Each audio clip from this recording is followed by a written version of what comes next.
What's going on, everybody? This is Bunjim Troy bringing you another F122 video. Today we're going to be looking at setups and how they affect your car and the differences between time trial setups and a race setup. So today we are in the Mercedes at the Hungaroring. This is a typical time trial setup for Hungary. Really high downforce, really high wings. Front anti-roll bar and front suspension are also really high. I think they were at 10, and tire pressures were sent to the max for the front and back. And the issue with this kind of setup is, even though it is really quick for time trials, you're not racing anybody in time trial. It's you out on the track, so it doesn't matter cornering speed, straight line speed. You're just kind of worried about how can I get from the start of the track to the end of the track in the quickest time. That's all that matters in time trial is speed, or your lap time, I should say. So you're not really building a setup for racing against other people. And the issue with the time trial setup at this track specifically is it just kills all your straight line speed. So this setup might be useful for staying close to the cars in front of you in corners and slower parts of the track. But once you hit that DRS zone in the start-finish straight, there's no way you can pass these guys, especially if they don't have the high downforce setup. And you can probably see this right now as we're coming down to the end of the lap and about to go down the start-finish straight. I know I'm not using any overtake here, but you can see Leclerc is just going off into the distance there. And so the time trial setup for a track like Hungary doesn't really work. It might work at other tracks.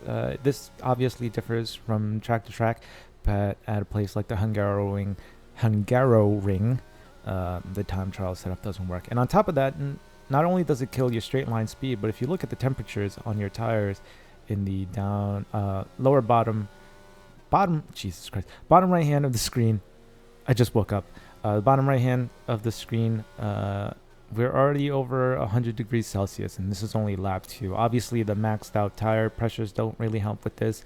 Max camber on the front wheels doesn't really help with this, and really high suspension and anti-roll bar in the front doesn't really help with this thing. And you can even see the rear tire pressures are really high, and the anti-roll bar and back suspension are set to 1 on this time trial setting. So yeah, really good at keeping close to the cars out in front of you for a few laps. It might be good for qualifying, where if you want to, well, I guess at a track like the Hungaroring, it might be good for qualifying out in front. But if you know that you're not going to qualify on pole and you're going to be starting in the middle of the grid or in the back of the grid, the time trial setup doesn't really work in a race. It's going to be impossible to pass anybody down the DRS straight, and you're going to run out of tires really quickly. So I'm going to skip ahead just a little bit.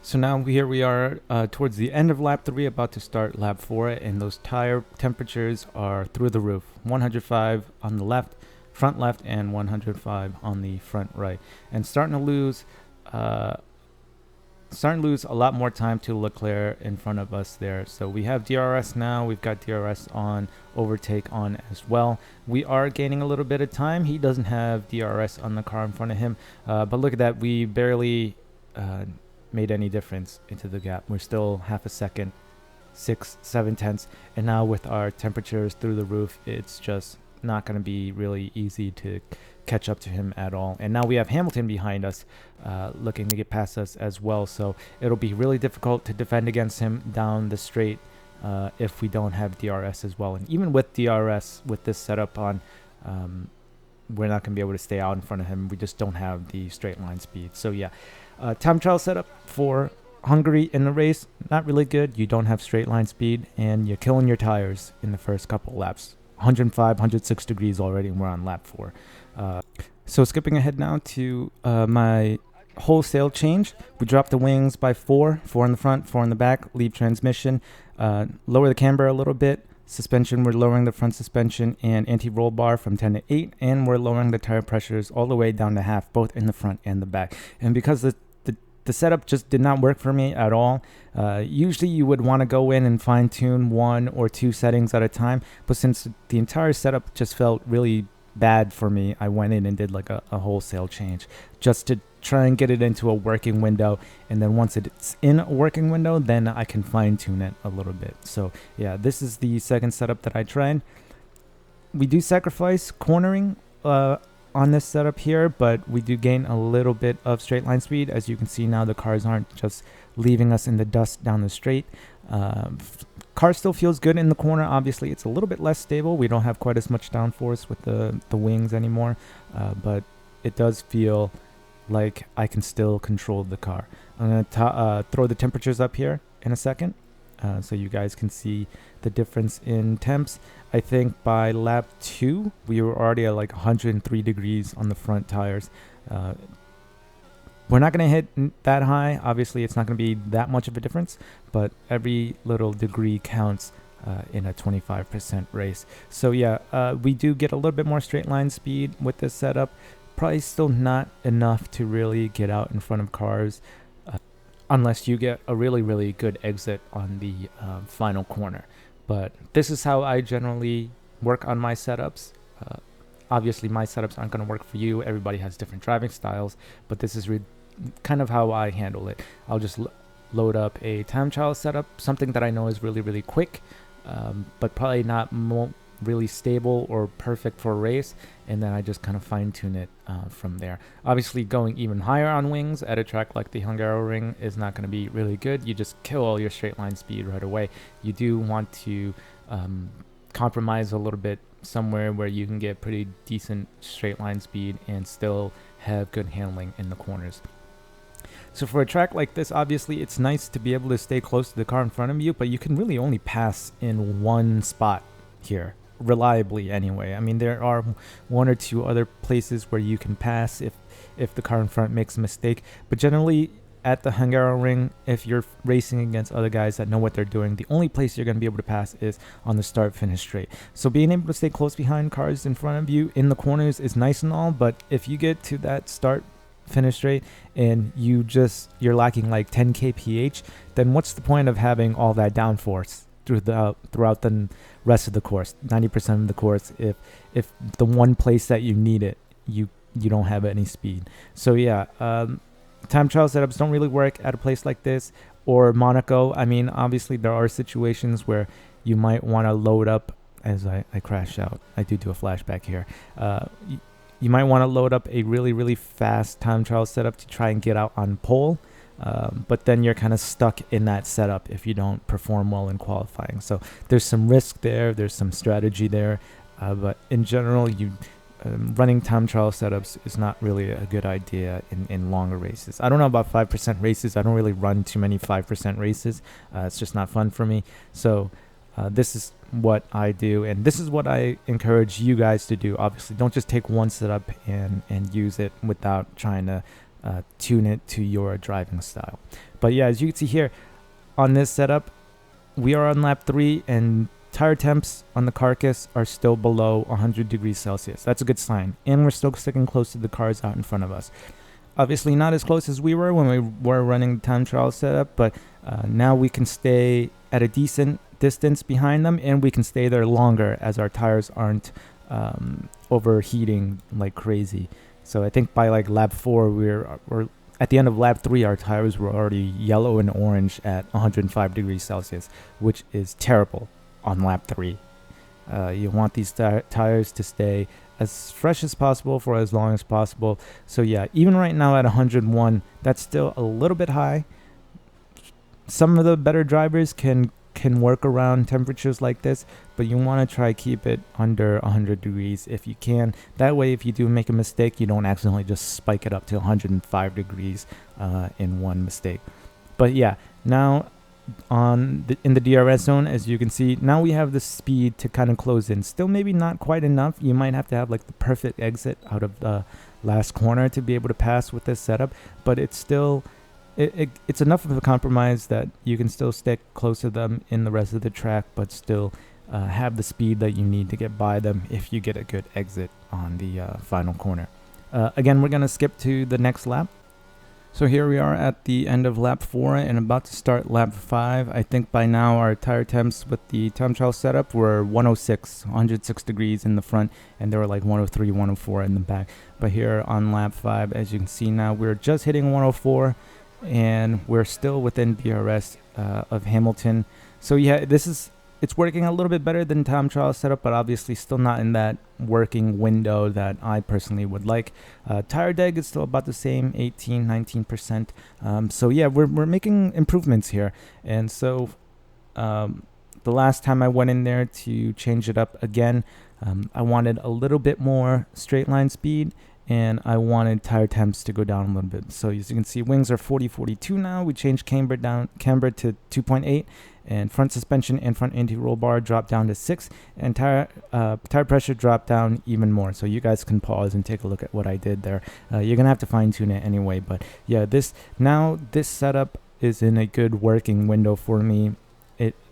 I can work with it in a race, so I will then continue from here, and I'll change one setting at a time, a little bit at a time, to try and get like the perfect setup for me.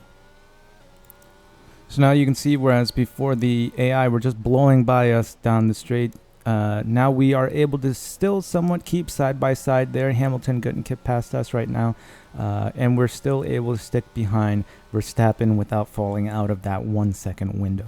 So yeah, right now it's a little bit unstable. Like I said, it's just in a I'm looking for a good working window. I will have to fine tune it a little bit, so it's a little bit less stable than the time trial setup. Obviously, we're not running quite as high wings as we were before. Tire pressures are even lower. Front anti-roll bar and suspension are a little bit lower, but I can still control the car. It's not an out of control vehicle for me. We can still drive pretty well. Handling is still pretty good. We can get around the corners with pretty decent speed, and we're still able to stick to the rear wing of Verstappen out in front. So this works for me right now. It's not perfect, and I'm not saying this will work for you, but this works for me, and now I can go in and work 1 or 2 settings at a time now that I have it in an operating window. So yeah, this is what I generally do for my setups. Some of you newer guys, I've seen comments all the time on YouTube videos. They're asking like, hey, I can usually drive pretty well for the first couple of laps, but then all of a sudden by like lap 4 or 5, my lap times just start getting higher and higher. And that's probably because you guys don't have a good setup on your car.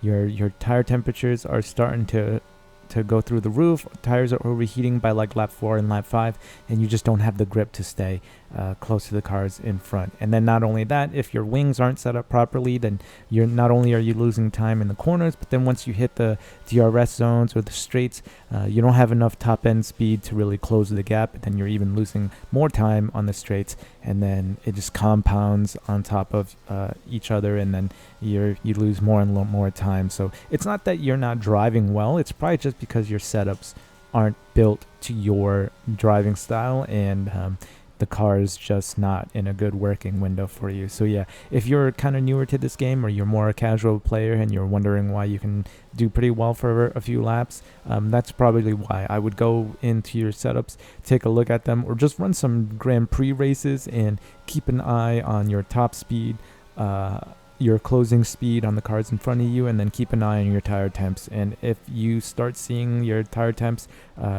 reach too high of a temperature, or you're noticing you're not able to keep up on the straights, then you definitely have to go in there and work on your setups, because you're not doing yourselves any favors. And if you are racing at 110 AI difficulty and you're watching this video, what are you doing? You're way quicker than me. I don't know why you're watching this video in the first place, but thank you for the view anyway. So yeah, this probably doesn't apply to a lot of you. I know most F1 gamers have probably been playing this game for quite a few years now, but if you do have some issues with setups, not really sure how to set up your car correctly, I hope this has helped you out. If you take a look in your setup screens on the right hand side under the car model, it'll tell you exactly what every setting does on your car. So go through those, read through them, and try and see what you can do to your setup. And if not, there are other videos on YouTube that are more in depth about how to set up your car, and that will help you find some time on your laps. But yeah, back to the video anyways. Now we are starting lap 4, about to start lap 4. Tire temps are at 100 degrees, so yeah, they are still a little bit high, but they're not terrible. And look at that, we have enough speed to close in on Verstappen once we have DRS enabled. So this setup now works for me. It's probably not the fastest setup if you're gonna run like a time trial lap or anything like that, but in a race, this setup is much better suited for me than the time trial setup is. My tire temps are still in a good working window. I have good straight line speed without sacrificing too much cornering speed and handling, and the AI aren't running out in front of us. And this is only at 100 AI difficulty.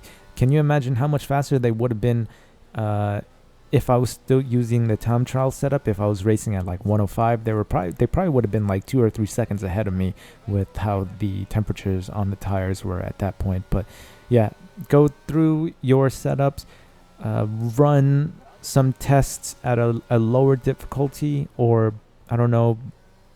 I think the AI is a little bit different this game than last game, so I would probably lower it by 5 points compared to what you ran last year, and take a look at your tire temps, straight line speed, and your closing speed when you're on a straight, and see if you can kind of figure out how to fine-tune your setups. But yeah, hopefully this will help you guys out, some of you newer players or some of you casual players. If you have any questions, feel free to leave them in the comments section. I will try my best to respond to them. I have nothing else to do, literally. I took a week off for this game and it's so buggy I can't even play it, so I'm just sitting there watching YouTube videos. But yeah, let me know what I can do to help you guys. Thank you guys for checking this video out, and if you think I've earned it, please leave a like, comment, or subscribe. Say hi to my cat, guys, and I'll see you guys in the next video.